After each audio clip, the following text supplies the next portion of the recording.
এই যে অরাজকতা চলছে, মুসলমানদের উপর জুলুম চলছে, নিপীড়ন চলছে, উদ্বাস্তুকরণ চলছে, আল্লাহ কি দেখেন না? আল্লাহ কি দেখেন না? তাহলে আল্লাহ যে কোরআনে বললেন মুমিনদেরকে আমি উদ্ধার করব, উদ্ধার করেন কোথায়? আল্লাহ যে বললেন আমি সাহায্য করবো, ওকানা হাক্কান আলাইনা নাসরুল মুমিনিন, মুমিনদেরকে সাহায্য করা আমার হক, সাহায্য কোথায়?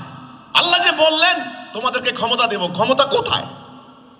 আমার প্রশ্ন, আল্লাহ কি ওয়াদা, মিথ্যা ওয়াদা দেন? আপনারা কথা বলেন মিথ্যা ওয়াদা দেন। আল্লাহ কোরআনে বললেন ওয়াদান আলাইয়া হাক্কান, ওয়াদান আলাইনা হাক্কান তাওরাত ওয়াল ইনজিল ওয়াল কুরআন, আমার ওয়াদা হক। কোরআন ইনজিল খুলে দেখো, আমি কিন্তু ওয়াদা দিয়েছি, ওয়াদা রেখেছি।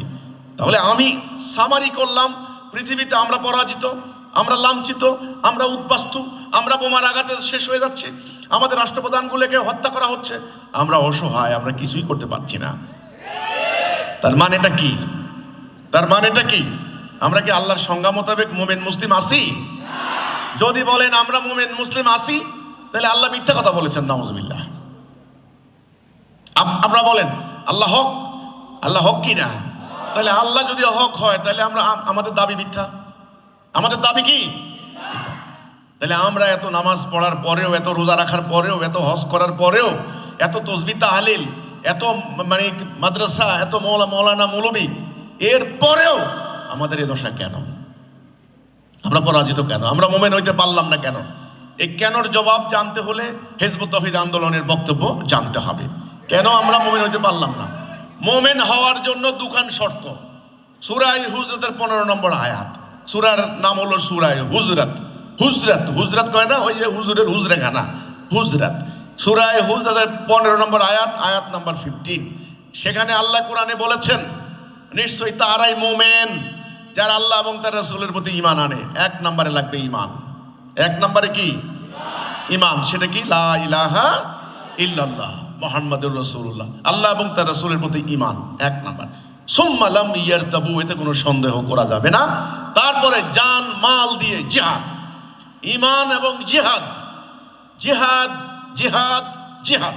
জিহাদ শব্দটার অর্থ কিন্তু বুঝতে হবে। জিহাদ মানে হলো আপ্রাণ চেষ্টা। জেহাদের কথা শুনলে মুসলমান সন্তানরা এখন ভয় পায়, জেহাদের কথা বলে না ভয়ে, কিন্তু জেহাদ না করলে আপনি মুমিন হইতে পারবেন না। তাহলে আমার কথা হচ্ছে মুমিনের সংজ্ঞা, আমি কিন্তু ডেফিনিশন বলছি। মুমিন খালি দাড়ি লম্বা রেখে মুমিন দাবি করলে দাবি মুমিন হবে না। এক নম্বরে হইতে হবে মুমিন। কি হইতে হবে? নবী করিম সাল্লাল্লাহু আলাইহি সাল্লাম মুমিন বানিয়েছেন, মুমিন, মুমিন। নবী করিম সাল্লাল্লাহু আলাইহি সাল্লাম বড় বড় মাদ্রাসা দিয়ে মুফতি, মাওলানা, মুফাসসির, শায়েখ বানান নাই, তিনি মুমিন বানিয়েছেন, মুমিন। প্রথম কথা হবে লা ইলাহা ইল্লাল্লাহ। এর অর্থ কি? আল্লাহর হুকুম ছাড়া আমি কারো হুকুম মানি না, আল্লাহর বিধান ছাড়া আমি কারো বিধান মানি না। এটা হলো প্রথম অঙ্গীকার। আল্লাহ আমাদেরকে সৃষ্টি করেছেন, আল্লাহ আমাদেরকে সৃষ্টি করেছেন, এই বিশ্বাস কি আছে? ওকে, তিনি আমাদের সৃষ্টি করেছেন, তিনি আমাদের খালেক, তিনি সব কিছুর অধিপতি, তিনি মালিক, তিনি আমাকে রিজিক দিয়ে যাচ্ছেন, তিনি রাজ্জাক। ওকে, স্বীকার করছি আমরা এগুলি। তিনি লালন পালন করছেন, তিনি রব, আমরা এগুলি স্বীকার করছি। তিনি অনেক জ্ঞানী, তিনি আলেম, আমরা স্বীকার করছি। কিন্তু আমাদের জীবন চলবে কিভাবে, এর একটা বিধান, হুকুম লাগবে না? এই হুকুম দাতা সেটা কি? সেটা হলো ইলাহ। ইলাহ, ইলাহ কলেমার মধ্যে দাবি।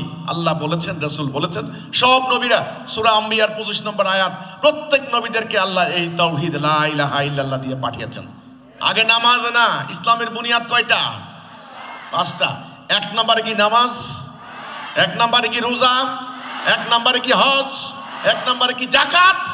না, এক নম্বরে হচ্ছে তাওহীদ, কালেমাতুত তাইয়্যিবা, কালেমাতুত তাওহীদ। তাওহীদ লা ইলাহা ইল্লাল্লাহ, এটা ঈমান। এই ঈমানটা বুঝে শুনে ঈমান আনতে হবে। এই ঈমান আনার কারণে রাসূলকে হত্যা করার জন্য ষড়যন্ত্র করা হয়েছে, এই ঈমানের কারণে সাহাবীদেরকে আঘাত করা হয়েছে, এই ঈমানের কারণে সাহাবীদেরকে রক্তাক্ত করা হয়েছে। মক্কা 13 বছরে কিন্তু রাসূলুল্লাহ কোনো আমলের কথা বলেন নাই। কেউ বলতে পারবে না মক্কা 13 বছর তিনি নামাজ পড়তে বলেছেন, নামাজের কোনো হুকুমই আসে নাই। রোজার হুকুম দিয়েছেন নো, হজের হুকুম দিয়েছেন নো, জাকাতের হুকুম না, কিচ্ছু না, কোনো আমল নাই। মক্কা 13 বছর শুধু ইমানের দিকে ডাক দিয়েছেন, শুধু ইমান। এই ইমানটা কি? আল্লাহ রাসূল বলেছেন, মান কালা লা ইলাহা ইল্লাল্লাহ ফাদাখালাল জান্নাহ, যে বলল লা ইলাহা ইল্লাল্লাহ সে জান্নাত যাবে। তাহলে জান্নাত যাবে লা ইলাহা ইল্লাল্লাহ, দুনিয়াতে শ্রেষ্ঠ হবে লা ইলাহা ইল্লাল্লাহ। ইসলামের শুরু কি? লা ইলাহা ইল্লাল্লাহ। এই মুসলমানদেরকে ঐক্যবদ্ধ করার সুতা হচ্ছে লা ইলাহা ইল্লাল্লাহ। এটা কি? এর মানে কি? এর মানে কি আজকে মুসলমান লা ইলাহা ইল্লাল্লাহ পড়ে, তাসবিহ দানা টপকায়, জিকির করে, পাড়া কাঁপিয়ে জিকির করে, কিন্তু লা ইলাহা ইল্লাল্লাহর মানে বোঝে না। নবী করিম সাল্লাল্লাহু আলাইহি সাল্লাম যেদিন লা ইলাহা ইল্লাল্লাহ বললেন, সাফা পাহাড়ের পাদদেশে দাঁড়িয়ে, ওটা বলার সাথে সাথে ওনার উপর পাথর নিক্ষেপ করা হয়েছে। লা ইলাহা ইল্লাল্লাহ বলতে হবে, বুঝে শুনে বলতে হবে। এর অর্থ হচ্ছে লা মানি মানি না, ইলাহ মানি হুকুমদাতা, বিধানদাতা, ইল্লাল্লাহ আল্লাহ ছাড়া আমি কারো হুকুম বিধান মানি না। লা ইলাহা ইল্লাল্লাহ হচ্ছে বান্দার সাথে আল্লাহর একটা চুক্তি, আল্লাহর একটা কন্ট্রাক্ট। এটা একটা চুক্তি, কন্ট্রাক্ট। লা ইলাহা ইল্লাল্লাহ বলার অর্থ হচ্ছে বান্দা আল্লাহর সাথে এই চুক্তি করছে যে বান্দা আল্লাহর হুকুম ছাড়া তার জীবনে আর কারো হুকুম মানবে না। আল্লাহ অঙ্গীকার করছেন তাকে আল্লাহ জান্নাত দেবেন। এটা হচ্ছে লা ইলাহা ইল্লাল্লাহ। এই কথাটা আগে। এরপরে যারা এই কথার মধ্যে আসবে তাদের পরবর্তী কর্তব্য হবে জান প্রাণ দিয়ে জিহাদ করে এই তাওহীদকে প্রতিষ্ঠা করা। এটা হলো মুমিন। তাহলে মুমিনের সংজ্ঞার মধ্যে আমরা পাইলাম দুটি শর্ত। কয়টা শর্ত? দুটা শর্ত। এক, তাওহীদ, লা ইলাহা ইল্লাল্লাহ মুহাম্মাদুর রাসূলুল্লাহ, আল্লাহর হুকুম ছাড়া কারো হুকুম না মানা। দুই, জান মাল দিয়ে আল্লাহর রাস্তায় জিহাদ করা। এই দুইটা শর্ত হচ্ছে মুমিন হওয়ার শর্ত। এখন দেখেন, আমরা যারা মুসলমান দাবি করছি, আমরা কি এই দুই শর্তের মধ্যে আছি? এই দুই শর্তের মধ্যে আছি? আপনারা কিন্তু বুঝে শুনে কথা বলতে হবে। নতুন যারা আসছেন বুঝে শুনে কথা বলতে হবে। আমরা এই দুই শর্তের মধ্যে আছি? নাই। কিভাবে নাই দেখেন, আমরা বলেছি আমরা আল্লাহর বিধান ছাড়া কারো বিধান মানি না। ওকে, আপনি বাংলাদেশে ধরেন, আমরা 90% বলে মুসলমান। আমাদের রাষ্ট্র চলে কি আল্লাহর বিধানে না ব্রিটিশের আইনে? আমাদের আদালতে বিচার হয় কি আল্লাহর আইনে না ব্রিটিশের আইনে? আমাদের রাজনীতি কি আল্লাহ দেওয়া সিস্টেম, রাসূলুল্লাহ যে প্রক্রিয়া রাষ্ট্র পরিচালনা করেছেন সেটা না ব্রিটিশ প্রবর্তিত সিস্টেম? আমাদের শিক্ষা ব্যবস্থা। তাহলে আমার কথা হচ্ছে আমাদের রাষ্ট্রে আল্লাহর আইনের পরিবর্তে চলে ব্রিটিশের আইন। সুতরাং এই রাষ্ট্রে আমাদের কোনো ঈমান নাই।